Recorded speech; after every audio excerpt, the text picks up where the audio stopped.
Results. When I came down here on my first full day in office, back when I had a little bit less gray hair, as my daughter likes to point out, I spoke about how the work that we do to keep the American people and the world informed through you, with you, could not be more important. Most of us have traveled, well, more than 1 million miles now together. We've done it with a remarkable press corps, people that I've gotten to know as colleagues.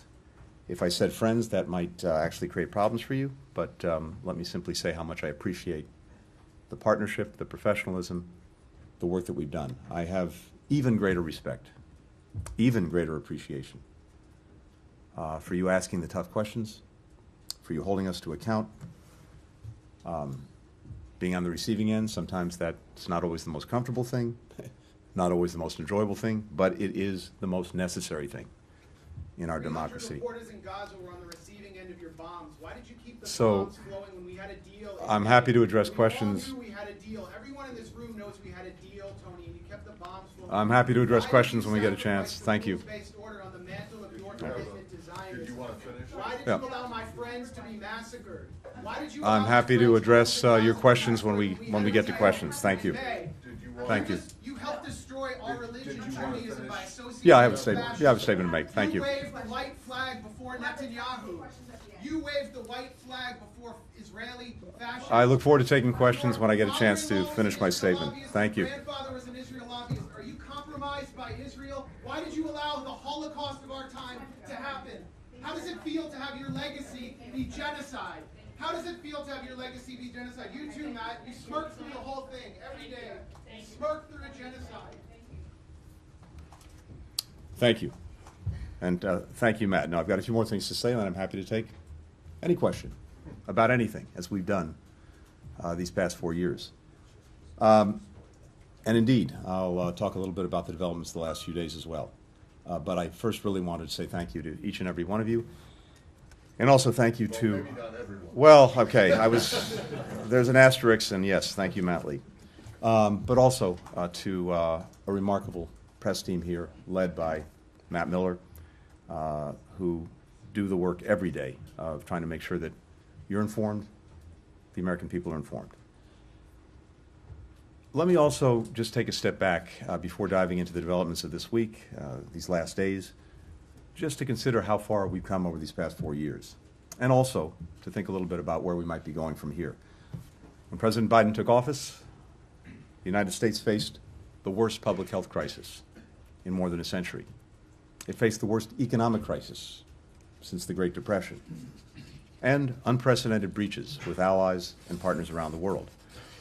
Our adversaries saw a historic opportunity to work together to challenge our interests, to challenge our global standing, to challenge the international system of rules and principles on which our security and prosperity depend. First time I had an opportunity to speak at length in this role, I laid out how we would work to leverage American diplomacy to safeguard and accelerate America's renewal, how we would reimagine and revitalize our greatest strategic asset, our unmatched network of allies and partners, to deliver on issues that actually matter in the lives of our fellow citizens, matter in their livelihoods, matter in their futures, and to defend against increasingly assertive and aggressive revisionist authoritarian powers. And also, how we modernize our own diplomacy to try to deliver on these priorities, to ensure that this department is ready to meet the tests of a more contested, a more complicated, a more combustible world. As President Biden emphasized when he was here on Monday, thanks to historic investments at home and around the world, the United States can now operate from a position of greater strength to tackle all of these challenges. Our adversaries and competitors are weaker. Our strategy of renewal has set the stage for America to win the fierce competition, to shape a new era of international affairs to the benefit of our people, to the benefit of people around the world. And I think this week was another reminder, both of the power and the purpose of American leadership and American diplomacy. Over 15 months of devastating conflict between Israel and Hamas, we've worked to broker a deal that would bring hostages home, that would stop the fighting, that would surge humanitarian aid to people who so desperately need it, that would create the space to conclude a permanent ceasefire. We now have that, and we expect implementation of the agreement to begin on Sunday. As President Biden said yesterday, after more than 400 days of struggle, a day of success has arrived. I want to thank our fellow mediators, Qatar and Egypt, for their extraordinary partnership. And I want to thank my colleagues, in particular, Jake Sullivan, Bill Burns, Brett McGurk, for their remarkable skill, tireless dedication over these many months of negotiation. Will you recognize the Geneva Conventions apply to the Palestinians? And again, I'm happy to address questions when we have a chance. I'm happy to address questions in a moment. Thank you. This is a moment of tremendous relief for Israelis and Palestinians alike. The daughter of one hostage spoke for many when she said, "I can't wait to see them come back to their families. I'm so desperate to see them." A mother of 5 displaced from Gaza City said simply, "We are being reborn." It's also a moment of historic possibility for the region and well beyond. It's going to take tremendous effort, political courage, compromise to realize that possibility, to try to ensure that the gains that have been achieved over the past 15 months at enormous, excruciating cost are actually enduring, to manage the still profound risks, to deliver on the promise of a more integrated Middle East. And simply put, to forge this reality, there are 2 immediate imperatives. First, to fully implement the ceasefire deal. And then second, to finalize a plan, an effective plan, as I spelled out earlier this week, that provides for Gaza's transitional governance, its security, its reconstruction, and that can make the halt in fighting endure. Delivering on these 2 priorities will in turn create the conditions for Israel and Saudi Arabia to normalize relations between them, which will require a credible pathway to a Palestinian state. On each of these imperatives, we've delivered concrete progress and we've laid a foundation for success, which we will hand over to the incoming administration. Together, they represent a historic opportunity to advance the long-term interests of the United States, our partners in the region, and around the Middle East. In Ukraine as well, we've seen the results of steadfast American leadership. We rallied and kept together some 50 countries to help Ukraine defend itself from Putin's war of aggression. Through Ukrainian courage and also Western resolve and firepower, Ukraine repelled Russia's invasion and took back half the territory it originally seized. We've marshaled commitments from countries around the world that will help Ukraine deter and defend against future attacks and stand on its own feet militarily, economically, democratically. We've also imposed the most ambitious sanctions and export controls ever on Russia, cutting off its biggest banks, reducing dramatically Europe's reliance on Russian energy, oil and gas, almost to zero at this point. As a result of some of our latest sanctions, Russian oil tankers are piling up along the Chinese coast, unable to offload. Ukraine will continue to stand as an independent, democratic nation anchored in the West with the freedom to choose its own future. If we sustain our support for Ukraine, if we continue to exacerbate Putin's growing manpower and economic dilemmas, we can continue to help Ukrainians gain leverage to negotiate a just and secure peace. Now, I got back from what was my 21st trip to the Indo-Pacific in this job just a short while ago, a region where the United States is now competing from a position of strength. We brought our regional allies together, our partners together, around a shared vision for a free and open Indo-Pacific, where goods and ideas and people flow freely, where rules are applied fairly and transparently, where countries are free to choose both their own path and their own partners. We enhanced bilateral relationships with our core treaty allies, with Japan, South Korea, Australia, the Philippines. We forged a new era of trilateral cooperation with Japan and Korea, with Japan and the Philippines as well. We re-energized the Quad with Japan, India, Australia, strengthened our relationships with ASEAN, the Pacific Island countries, elevated partnerships with Vietnam and Indonesia. As the DPRK and the PRC continue to fuel Putin's war of aggression against Ukraine, underscoring how European and Asian security are indivisible, we've also built enduring bridges between our Pacific and Atlantic allies and partners. Australia, Japan, and South Korea have provided important support to Ukraine.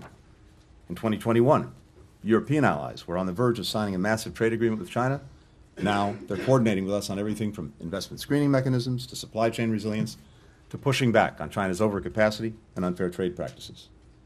At the same time, we've managed our competition with China responsibly so it doesn't veer into conflict, while also cooperating on challenges where the world expects great powers to lead and where it's clearly in the interest of the American people, from climate change to fentanyl.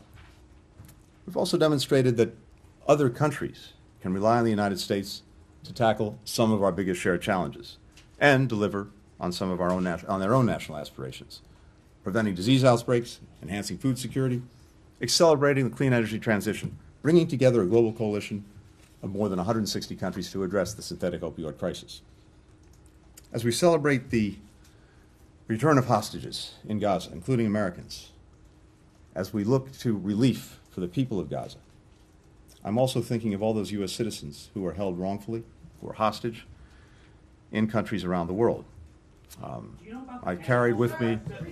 Miller says he doesn't know about the Hannibal Directive. Again, I'm happy to address questions in a few more minutes. I look forward to answering questions in a few more minutes. Thank you. Thank you. Thank you. Thank you. Let him answer some questions. I look forward to answering questions. Thank you. Instead of making another speech every day. Sir, would you like to be escorted out? Go away. You don't have the responsibility to tell me where to go. Do you want to be escorted out or not? I want to Thank you. answer questions. I look forward to answering questions in a minute. I'm a Thank you. journalist. I'm not a potted plant. Everyone will have an opportunity to ask a question in just a minute. Thank you.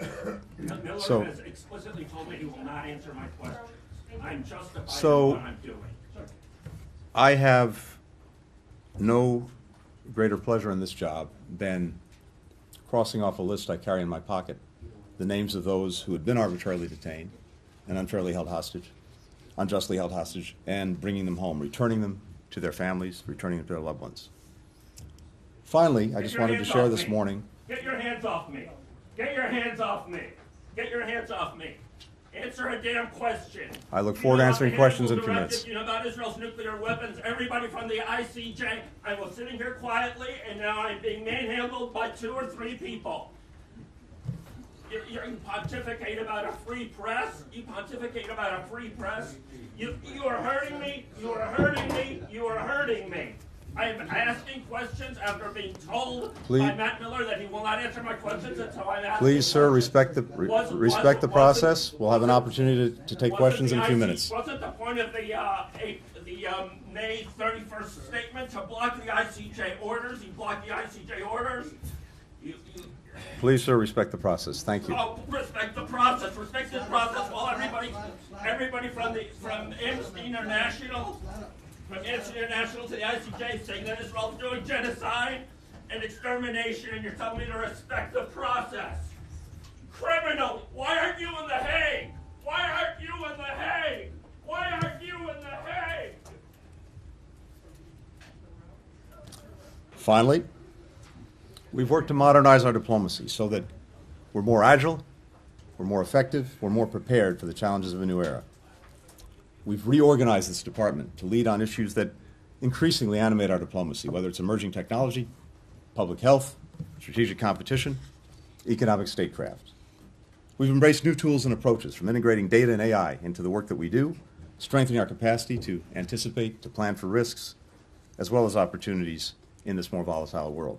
Maybe most important, we've invested in our people, improving our hiring and retention practices, diversifying our workforce, strengthening our training, providing more support to employees throughout their careers. We've hired the largest foreign service officer class in more than a decade, and we've grown our civil service corps at the fastest rate in more than 20 years. It was gratifying to me, and I think to everyone in this department, that among the first and last stops President Biden made in his tenure was right here at the State Department. I think that is powerful evidence of the trust that he placed in us to carry out this country's foreign policy. Our diplomats represent this country with exceptional skill, with professionalism, with heart. They often do so at great personal sacrifice, little fanfare, in some of the world's most challenging environments. It has been, simply put, the greatest of honors to be able to work shoulder to shoulder with them. These past 4 years, there have also been moments of disappointment, of hardship, of heartbreak. But I leave this job knowing that we spent every day thinking about and working toward what we believe is best for our people, the citizens we have the immense privilege of representing. And I'm confident we leave office with our country and with this department in a much stronger position than we found it. And now, with that, one last time, I look forward to taking some questions. Mr. Miller. Thank you very much, Mr. Secretary, and thank you for the very opening comments about the work, the cooperation with us, the press corps. Even when we haven't always been satisfied with the answers, we do certainly appreciate your willingness to engage with us, and so thank you for that. I want to start, actually I only have one question.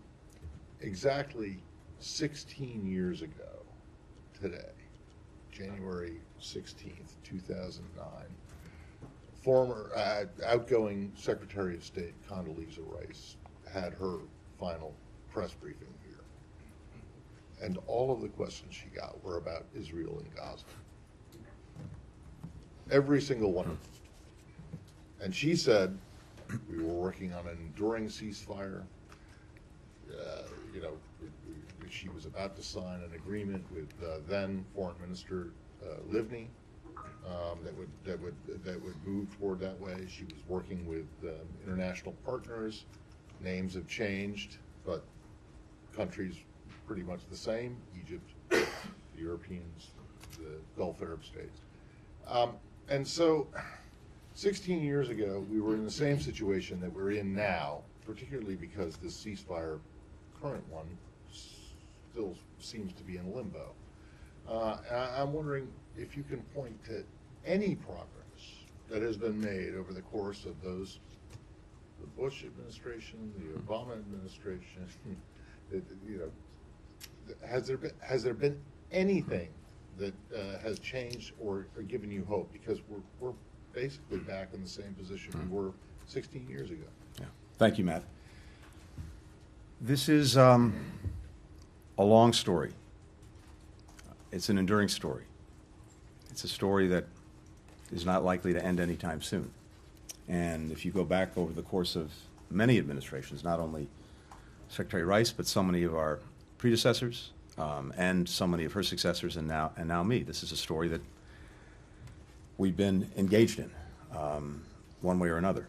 And I think each of us has probably brought the conviction to it that we could and should do everything possible to try to get to and write a better conclusion, a good conclusion for the story. And so many of us, for many years, have labored to do just that.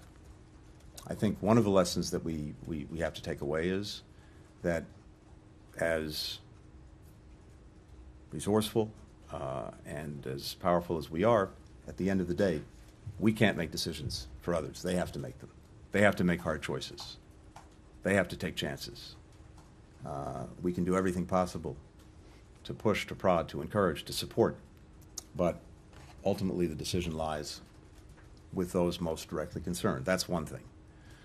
But the second thing is, and I believe this strongly, there's also no substitute for our engagement, for the efforts that we make in trying to move this forward and get to a better place. And yes, we have absolutely seen both progress and promise. And the question is whether leaders on all sides, with the people behind them, will find a way to seize on those opportunities. So, as I laid out in some detail just the other day, when we took office, we were very focused on pursuing greater integration in the region as the real answer to creating more security, more peace, more opportunity for people. Not trying to change individual countries, governments, societies, but bringing them closer together. And before October 7th, we'd done a lot of work on this integration, building on the Abraham Accords of the first Trump administration, pointing toward the normalization of relations between Saudi Arabia and Israel. And as You all know we were all planning to go to Saudi Arabia and Israel because we'd made so much progress on the normalization accords on October 10th, a trip that, of course, didn't happen, to do two things: to try to help finalize agreements that were necessary to get to normalization, and as part of that, to find a clearer way forward, a pathway to a Palestinian state, vital to Saudi Arabia, very important to us as well.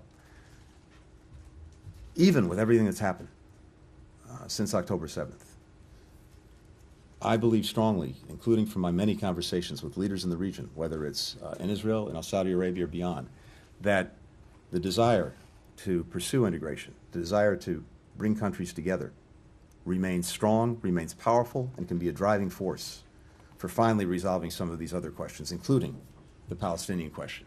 Israel's deepest desire from day one of its founding was to be treated like any other country in the region, to have normal relations. And it's been demonstrated that that's possible and desired. But it requires, among other things, ending the conflict in Gaza, which we are now on the verge of doing as a result of everything that we have put into this. An agreement that President Biden put forward before the world in May, got the entire world to endorse. And in the months since, we've been working to negotiate the final details and get it implemented, and that's where we are now. So, end Gaza is one, and then yes, a credible pathway to a Palestinian state is two, and leaders will have to summon the vision and the courage to do that. I laid out some ideas for how you can get there just the other day, but I believe that is possible. I believe the driving desire for integration is something that can carry this forward. Finally, I'll say this. We've also seen, as a result of so much of the work that we've done, what the possibilities are. For Israel, when it was attacked in an unprecedented way by Iran, a direct attack with hundreds of missiles, hundreds of drones, not only did we come to Israel's active defense for the first time ever, we brought other countries along to do that, including countries in the region. And Israel now sees powerfully what it stands to gain from greater integration in the region, including in a common security architecture. All can see that this is a way to effectively isolate the troublemaker in the region, Iran. So all of that is there, all of that is possible, and I think for the incoming administration, it'll be important to continue to show, here's one path, and what can be achieved by following that path. And then there's another, which is perpetual violence, destruction, terrorism, despair for people. That's the choice. I think we've now put in place and done the work that handing it off can be used to build a strong foundation and move down that much more positive path. Leon. Thank you, Mr. Secretary. Thank you for your service. Thank you for doing this. I trust you're not going to miss the million of miles that you've done in the last 4 years, and that you're happy to finally see your children. I wanted to ask you on Gaza, of course. You mentioned a tremendous relief in the region, both with Palestinians and Israel. There seems to be uncertainty for the ceasefire, and basically it was announced yesterday, and it's supposed to be implemented on Sunday. That's 4 days, quite a long time. Israel has led new strikes on Gaza today or overnight. How confident are you that this ceasefire is actually going to happen? And if I may, just a broader question, after the 4 years, or your 4 years, and now that your tenure is coming up, what is your proudest accomplishment in these 4 years, and what is your biggest disappointment? So on the ceasefire, yes, I am confident, and I fully expect that implementation will begin, as we said, on Sunday. Look, it's not exactly surprising that in a process and a negotiation that has been this challenging and this fraught, you may get a loose end. We're tying up that loose end as we speak. I've been on the phone in one way or another all morning with Brett McGurk, with our Qatari friends, and I'm very confident that this is moving forward, and we'll see the start of implementation of the agreement on Sunday. In terms of my own tenure and what I take from it, and I think there'll be plenty of opportunity to reflect on that in the weeks and months ahead. Look, in terms of satisfaction, as I said at the outset, we came in knowing that we had to reset the foundation for American diplomacy and American foreign policy. And resetting that foundation meant, as I've said, re-engaging, rejuvenating, reimagining these alliances and partnerships. It's the greatest strength that we bring to virtually every issue we have to tackle around the world. These voluntary partnerships and alliances that have stood us in such good stead over so many years, and I think are vital to effectively operating in this more complicated, this more contested, this more combustible world. And that's exactly what we did. But the point is not doing that for the sake of doing it. The point is doing it for the sake of more effectively dealing with the world we're operating in, and I think we've demonstrated that. When Ukraine was attacked by Russia, because of the investments that we've made in our partnerships and our alliances, we were able to bring together 50 countries, keep them together, and marshal their focus and their resources on helping to defend Ukraine. And we've done that very successfully. And we've done that in a way where many other countries picked up the burden. When it comes to maybe the biggest systemic challenge that we face in the international system, and that is China and the capacity that it has, uniquely, whether it's militarily, whether it's economically, whether it's diplomatically, to reshape the international order, what we've been able to do through these stronger alliances and partnerships is to focus other countries in ways that we haven't seen before on how to deal effectively with the challenges posed by China. We have much greater convergence between us and partners in Europe, between us and partners in Asia, among all of us in confronting these challenges. And I listed a few areas in which we're working much more closely together. And as I've said before, when you bring just the United States to the table, well, we have a lot of weight, but when it comes to economic issues, for example, where China's engaged in unfair practices, where it's engaged in overcapacity to try to drown our industries, our communities, our workers with their products, well, when we're taking that on and we're doing it alone, we're 20% of world GDP. When we're doing that in concert with allies and partners across Europe and Asia who are similarly aggrieved by these practices, well, we're 50-60% of world GDP, and it's a lot more effective in getting China to change its conduct. So those are just two ways in which we've used this investment in our allies and partners to get real results, to tackle real problems, to meet real challenges. And again, through so many of the issues that are affecting the lives of our people, we brought countries together in a way that's going to have a material impact on making things better. I mentioned earlier the coalition we built on synthetic opioids, on fentanyl. You've heard me say this before. The number one killer of Americans aged 18 to 45 is fentanyl. And it's by definition a problem that has to be tackled cooperatively with other countries, because the ingredients that go into making it may be made halfway around the world. They come close to our borders. They get synthesized into fentanyl. They come into the United States. They kill people. So the fact that we brought all of these countries together, now working in close concert to deal with this problem, that's going to have a material benefit on the lives of the American people. In these ways and so many more, what I take satisfaction is that we now can approach each of these problems from a position of much greater strength, much greater effectiveness. Disappointments? Yeah, of course. There are always many. There's always the things that you didn't get done. There's always the coulda, woulda, shoulda that you ask yourself. But I think it's also important to take a minute and take stock of what we actually have done, what the men and women of this department have achieved. Would I have wished, do I wish we could have gotten the ceasefire agreement months ago? Of course. The suffering since, the lives lost since? Sure. Could have been avoided if we'd gotten this over the line sooner.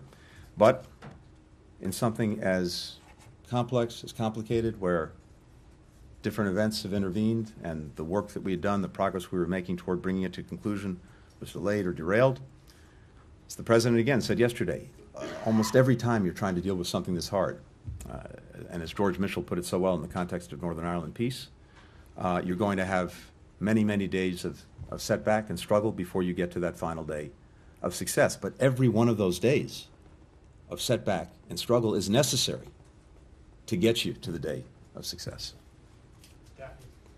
Thank you for your service, and thank you for taking our questions over the last 4 years. Since the Gaza war erupted, there's been a flood of reports supporting videos and evidence of potential IHL violations by Israel, and yet your department has refrained from making a definitive assessment. There's a sense out there that you gave Israel a pass on this issue and that that's part of the administration's legacy. Is there any chance you will deliver a definitive assessment on this in your final days? And if I may, on another region, we're reporting that the U.S. will impose sanctions on Sudan's Burhan today. Could you confirm whether the administration will take that step, and why do this now, and why wait till now? Okay. Thank you. We and I take very seriously the work that we do, and we have a responsibility to do, to assess in any place whether violations of international humanitarian law are occurring, war crimes, other abuses of international law, international norms, international practice. And that's what we continue to do every day, whether it's in the Middle East, Gaza, or in many other places around the world. And I'll come to that because your question about Sudan goes there as well. In Gaza, we faced a uniquely challenging situation in trying to make final determinations.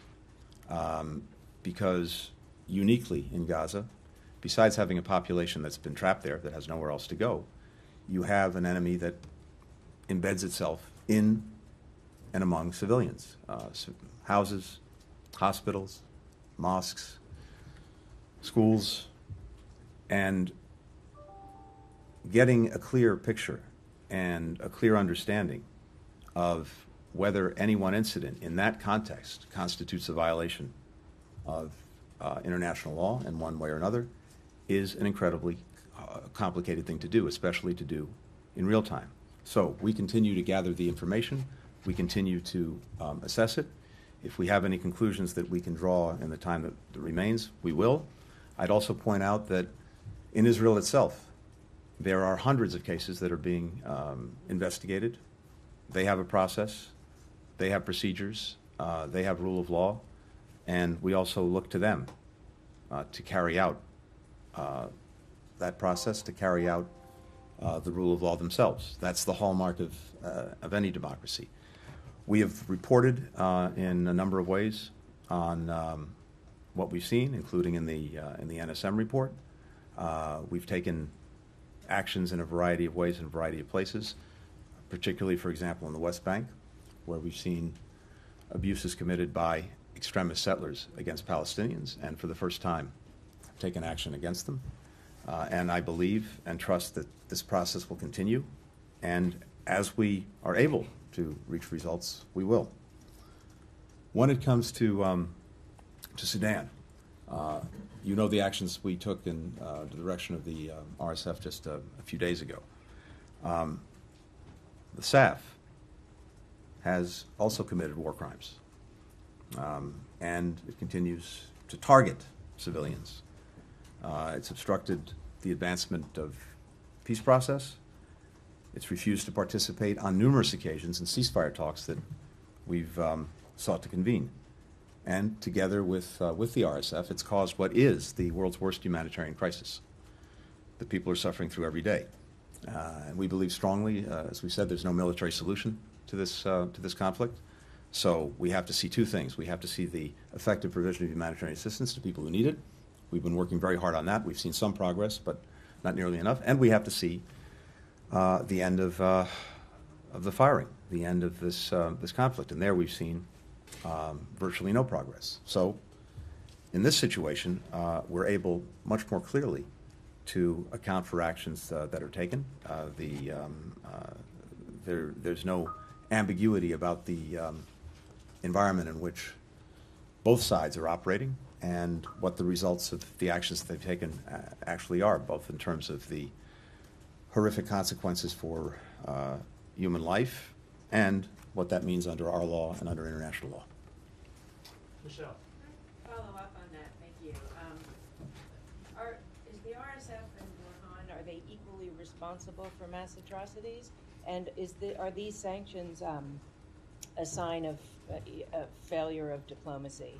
And then real quickly on the Middle East, how would you describe your dealings these past 15 months with Netanyahu?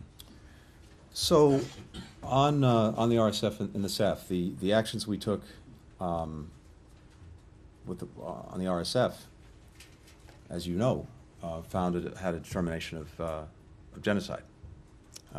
The actions that we're looking at for the SAF go to war crimes, so there are gradations in these things, and we follow the law. We look at the criteria. We look at this intensely with our lawyers, with our experts, in order to make these determinations, guided, as I said, by the criteria. The end result is, one way or another, people are suffering grievously in Sudan. It is, again, the worst humanitarian crisis in the world, and we have been deeply engaged with our diplomacy to try to bring it to an end. We haven't to date. But as I've said, part of our challenge in any of these situations is to keep working through it, to keep pushing, to keep pressing, to get to that one day of success.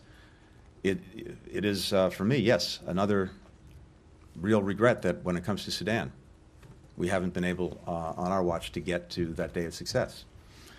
As I said, some improvements in getting humanitarian assistance in through our diplomacy, but not an end to the conflict, not an end to the abuses, not an end to the suffering of people. We'll keep working it for the next 3 days, and I hope the next administration will take that on as well. On the last 15 months, look, one of the things I think is really important is, as a general matter, to focus less on personalities and on people and more on policies. And what is it that we can do? What is it we should do to affect those policies?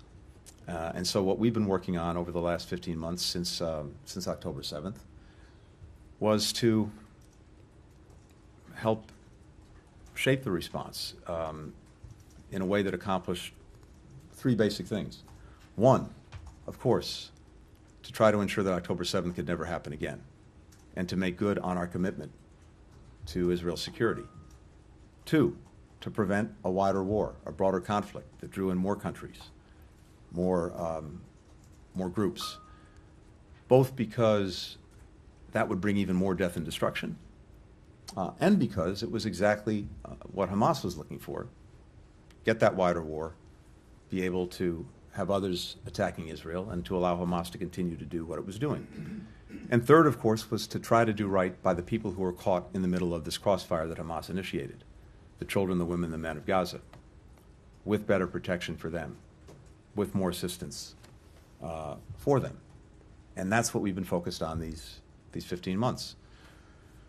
None of that changes what's happened, but it has put us now in a position where there is the real possibility for moving this to a better place. The immediate possibility, more than possibility, now the immediate reality of finally moving Gaza to a better place, finally getting hostages home, finally getting relief that people need, finally having an opportunity to have an enduring ceasefire. But also, as I was talking about with Matt before, in the region, as a result of the extraordinary setbacks that all of these actors who are responsible for the death, the carnage, the inability to make progress, the setbacks that they've encountered, whether it's Iran, whether it's Hezbollah, whether it's Hamas. So that creates a real moment of opportunity. And as I said, we've done everything we can to put in place, to make the investments and the plans necessary to take advantage of that opportunity. We're handing them off, and my hope, as I said, is the administration that's coming in will continue them. Jenny. Mr. Secretary, on shaping those policies, looking back, is there anything you would have changed in how you negotiate to shape those policies? And do you regret not being firmer on the red lines you gave to Israel on humanitarian aid and civilian harm, given the state of Gaza right now? So again, a few things that I think are important, at least that I take away from this. One is it's I think a mistake to ascribe to any one individual or any small number of individuals policies that, in the case of Gaza, were basically supported by an overwhelming majority of Israelis after the trauma of October 7th. This is a deeply traumatized society, just as Palestinian society is deeply traumatized by everything that's followed October 7th. And if you don't understand that or don't factor that in, it's really challenging to make progress. So I think we've looked at that, we've understood that, and as I said, we had certain priorities that the President set that we've tried to carry forward in approaching everything we've done since October 7th, and we are now in a place where we're finally, I think, making good on those priorities. We, as I mentioned, one of them was to avoid a broader war with more countries coming in. And at various moments throughout these last 15 months, we've been right on the edge of having that wider war. And because of American diplomacy, because of American deterrence, because of America's ability to mobilize others, we've avoided it. When we had those unprecedented attacks by Iran on Israel, we marshaled other countries to come to Israel's defense. And then, when it came to Israel's response, we shaped it in a way that it was strong, but also calibrated, so that Iran's air defenses were taken out, but we didn't have actions that were escalatory and that produced a wider war. And that didn't just happen, it was the product, again, of American diplomacy and American deterrence. Throughout the 15 months on the humanitarian situation, when, and again, in an environment that is unique, which doesn't obviate Israel's responsibilities, doesn't excuse things that haven't been done that should have been done, but is important because operating in that unique environment with a population trapped in Gaza and other places where there are conflicts, people can usually go somewhere else. You're a refugee, not a good thing, but better than being trapped in a crossfire. Gaza, almost uniquely, people are trapped, and as I've said many times before, trapped with an enemy that deliberately uses them, hides among them, looks for civilian casualties as not only a necessary cost, but one that actually advances their agenda. And we know this from the leader of Hamas himself, Yahya Sinwar.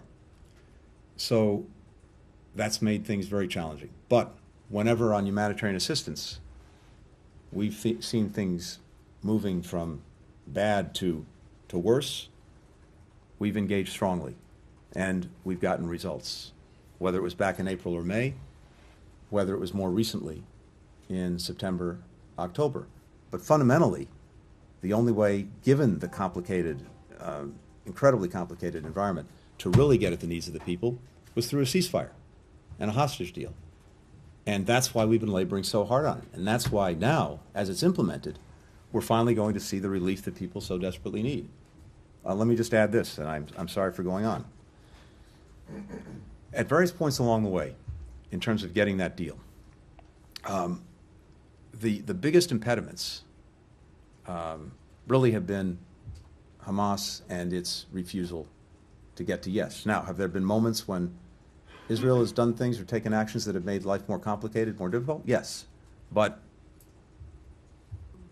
broadly speaking, and especially in the last months, until we got to success, Hamas has been the major impediment. And there were two things that were factoring into Hamas's thinking, and we know this. One, as I said, was the hope that they could get a wider war, that others would jump in, that the cavalry would come to the rescue. And it wasn't until recently that it became clear that that was not the case. And whether it was Iran, whether it was Hezbollah, whether it was Iranian proxies, whether it was the supply routes for those proxies through Syria, as a result of actions that Israel took, as a result of actions that we took, as a result of conflicts and problems that these various actors had gotten themselves into that we exacerbated, it finally got to the point where Hamas concluded that, as I said, the cavalry wasn't coming to the rescue. That wasn't going to happen. Second, Hamas held back at various points because it saw or hoped that public international pressure was mounting on Israel. And it could just wait it out, and that pressure would get to a point where Israel would have to accede to all of Hamas's demands. And that includes the hope that there would be a lot of public daylight between the United States and Israel. And so, while clearly we've had differences, real differences with Israel on the way it's gone about the necessary defense of its people and its country, we've expressed those clearly at various points, but we've mostly done it privately, precisely because we didn't want to feed into Hamas's clearly held views that if that pressure was mounting and if there was daylight, they could do nothing. They could refuse to engage in the negotiations, hold back on a ceasefire and releasing the hostages, and thus perpetuate the suffering, the loss for the people that they purport to represent. All of those dynamics were in play. All of those dynamics are ones that we had to make judgments about, navigate, with eyes on the prize of getting to the day we got to yesterday, which is the ceasefire and hostage release. So it's absolutely appropriate to ask questions about that, to ask ourselves questions, for everyone to ask questions. Some people say we did too much to restrain Israel when it comes to Iran, when it comes to Hezbollah, when it comes to others. Others say we did much too much to enable. And all of those questions are the right ones to ask, and they'll be asked for a long time. We had to keep our focus relentlessly on getting to this place where we could actually get a change, where we could actually get an end to a conflict, an end to suffering, and the prospect of something better. We'll take one more. Mr. Secretary, thanks very much. On why you got to the ceasefire deal, as you just highlighted, you talked a lot about Hamas and pressure, Hamas being diminished, helped get them across the line. But on the Israeli side, do you believe that Trump and Steve Witkoff, either through direct pressure or through Netanyahu's perception of Trump, that helped get this deal across the line? And I want to bring up Ukraine and give you a chance to do legacy on Ukraine. You've argued that you've taken a lot of recent steps to try and give Ukraine leverage and give the Trump administration leverage. Let me just point out, though, that there's no money left in the replenishment fund. Ukraine struggles on the front line. Russia has a reconstituted defense industrial base because of China. So do you fear that your legacy on Ukraine could actually be defined by your successor? On the ceasefire deal first, look, the important thing is not who gets the credit. The important thing is getting the result, and that's exactly what we've gotten. And as I've said, the deal that was agreed is based on the proposal that President Biden put out months ago in May. The framework that he made public in detail, that we then went around the world and got country after country to endorse, culminating with the UN Security Council.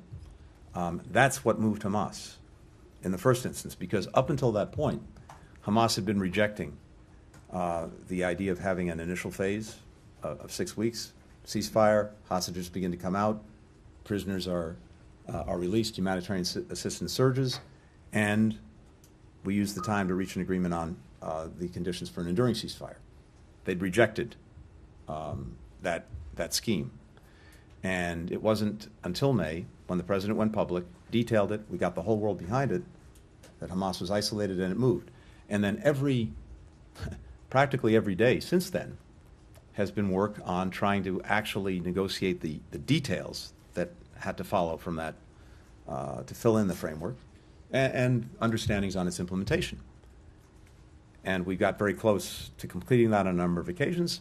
And as I said, events of one kind or another inevitably intervene that delay, that derail the work that you're doing. But we kept at it. And meanwhile, as I just described, I won't belabor, all of these other factors that went into the calculus of Hamas changed dramatically, and in no small part because of actions we took in a way to exacerbate the challenges of Hamas and its many potential supporters, as well as actions that that Israel took. So I think that's what got us to this day.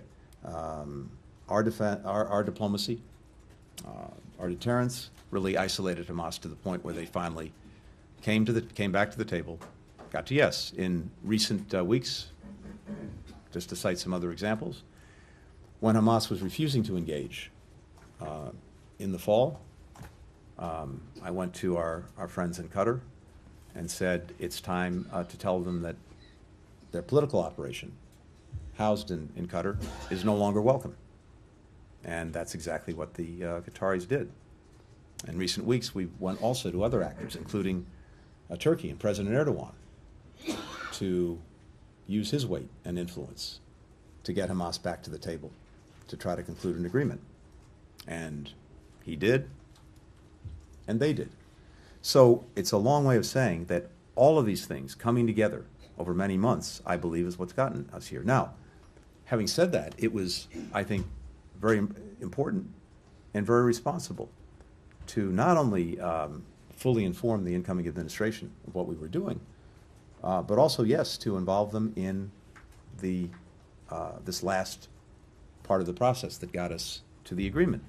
And the reason for that is virtually everything that now needs to be implemented under the agreement will be implemented under the Trump administration. And it was very important for the parties to know that the Trump administration stood behind the agreement that we negotiated and that President Biden put forward. And I both appreciate and applaud the very good work that Steve Witkoff did, working closely with us, with Brett McGurk, in helping to get this over the line. But I think being very clear with all concern that the incoming administration supported, endorsed, and would carry forward its responsibilities under the agreement, that was an important thing to do. I'm sorry, on Ukraine. So, as I look at it, first, where we started was Putin's intent, desire, and plan to erase Ukraine from the map, to subsume it into Russia, to realize his imperial designs.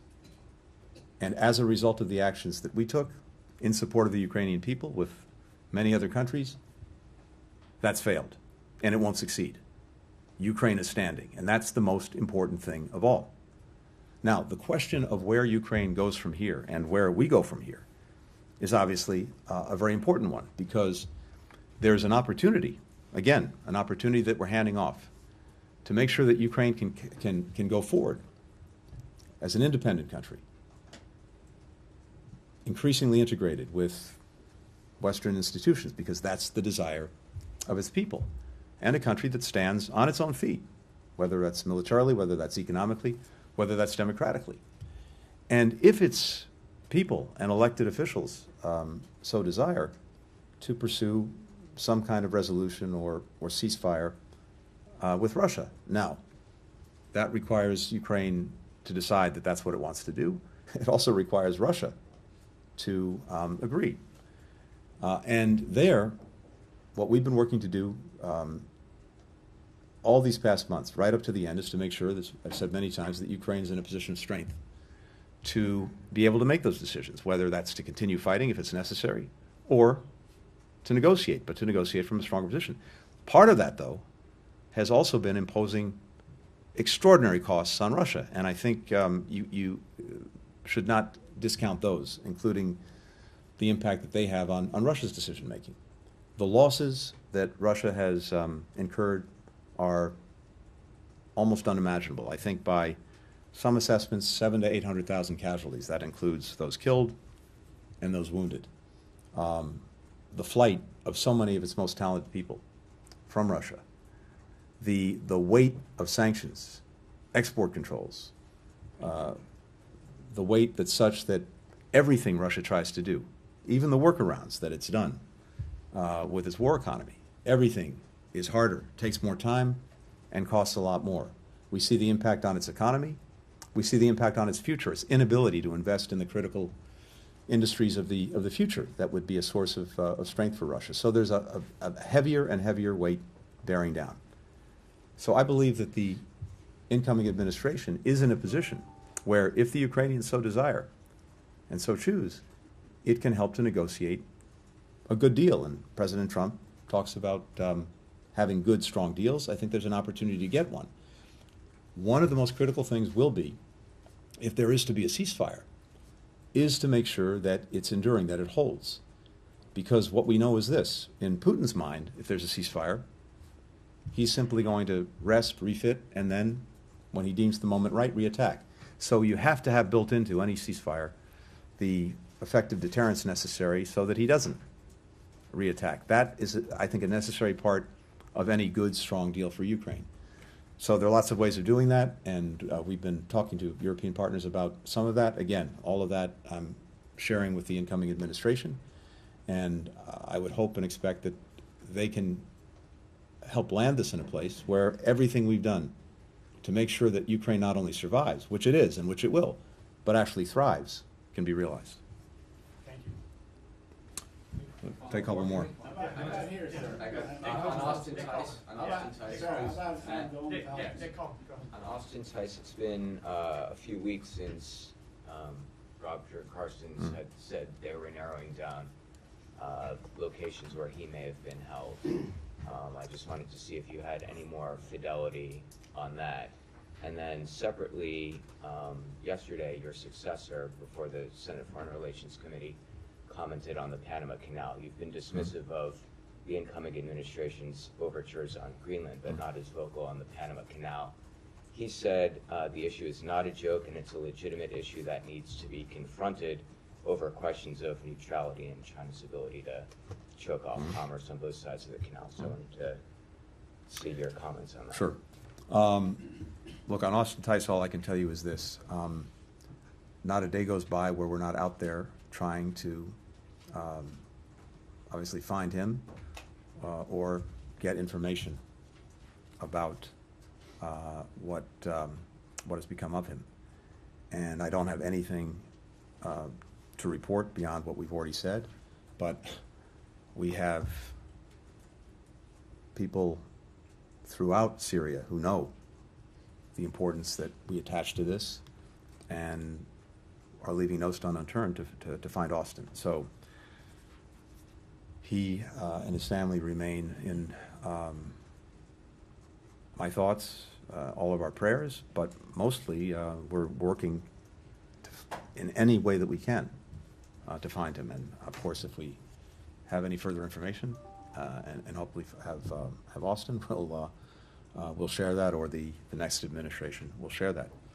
Look, on Panama, on the Panama Canal, we have a treaty, we have a settled policy of many years, and that's not going to change. And as I've said before, I think it doesn't warrant spending a lot of time talking about it. Now, when it comes to the resilience of our supply chains, when it comes to making sure that we can get what we need and we don't have risk attendant with it, including from countries with which we have challenged relations, that is important. And that's something that we've worked on pretty much around the world for the last 4 years, building a greater diversity of supply chains, building a greater resilience. Also, trying to make sure that countries that were trying to build up and build out their own infrastructure to improve the lives and livelihoods of their people had a better offer from us, so that they didn't have to turn to others on much more onerous terms. And we've made extraordinary progress on that these last 4 years. So I think that's where the focus should be, and that's where I expect the focus actually will be. Tom. Mr. Secretary, thank you for taking the extra questions. Since the ceasefire was announced, authorities in Gaza have reported another 73 people killed. Aren't we seeing an erosion of norms, given the extraordinary numbers? And you've been saying for months that Hamas is degraded militarily. At one point you said, I think, Israel was only making marginal gains when there'd been another very big airstrike with civilians killed. So I just want to put that point to you that haven't we seen here the degradation of norms, given the kind of extraordinary numbers, and here we are still seeing them after a ceasefire agreement is announced in the run-up to that. So I wanted to get your thoughts on that. And just secondly, on the point about international journalists being banned from Gaza, can you tell us that you are and have been still pressing the Israelis that it is your expectation that international journalists will be allowed in? Second part first, yes.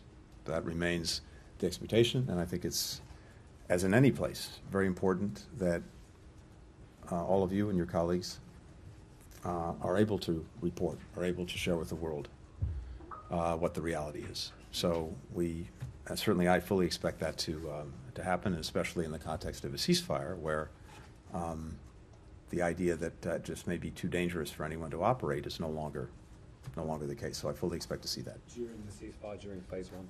I would hope so. I can't speak to what the policies will be, but from my perspective at least, yes. Second, with regard to the ongoing actions, I spoke to this the other day at the Atlantic Council, and yes, I think some months ago, Israel achieved its core strategic objectives in Gaza. The fundamental objective being to ensure that Hamas could not repeat the horrors of October 7th, and to do that, to dismantle its military organization and capacity, and to deal with the leaders who were responsible for October 7th. And that happened some months ago. But in order for there to be a ceasefire, it was necessary that there be some agreement on getting the hostages out, including 7 Americans who remain. And in order to get the ceasefire to be enduring, now that we have an agreement on its first phase, there have to be understandings on what comes after, on a post-conflict plan, one that allows Israel to fully pull out its forces and stay out, one that makes sure that Hamas can't go back in, and one that provides for the necessary governance, security, reconstruction of Gaza. And we've been working every day in parallel on those plans. So now there's an opportunity, finally, to move forward. But as I said to you the other day, I think Israel's perspective on this has been, if they took pressure off of Hamas, it would make it less likely that Hamas would actually finally conclude this agreement. That's the way they see it, and that's the way they proceeded. We've tried to reinforce every day the urgency of actually getting to an agreement, so that all of this would stop. The firing by both sides would stop. The hostages would come out. The relief would get in. Well, we're finally at that point. I thank you all very, very much. Thank you. Thank you. And enjoy driving yourself on Route 66 and the GW Parkway. Matt, stay out of my way.